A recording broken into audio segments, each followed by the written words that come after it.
প্রিয় শিক্ষার্থী বন্ধুরা, আশা করি সকলেই ভালো আছো।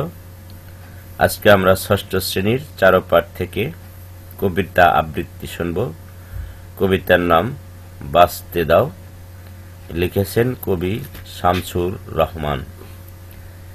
এই তো দেখো ফুল বাগানে গোলাপ ফুটতে দাও, রঙিন কাটা ঘুড়ির পিছে বালক ছুটতে দাও, নীল আকাশে সোনালি চিল মেলেছে পাখা মেলতে দাও, জোনাক পোকা আলোর খেলা খেলছে রোজই খেলতে দাও, মধ্যদিনে নরম ছায় ডাকছে ঘুঘু ডাকতে দাও, বালির উপর কত কিছু আঁকছে শিশু আঁকতে দাও, কাজল বিলে পানকৌড়ি নাইচে সুখে নাইতে দাও, গহীন গাঙে সুজন মাঝি বাইছে নাও বাইতে দাও, নরম রোদে শ্যামা পাখি নাচ জুড়েছে নাচতে দাও, শিশু পাখি ফুলের কুলি সবাইকে আজ বাঁচতে দাও।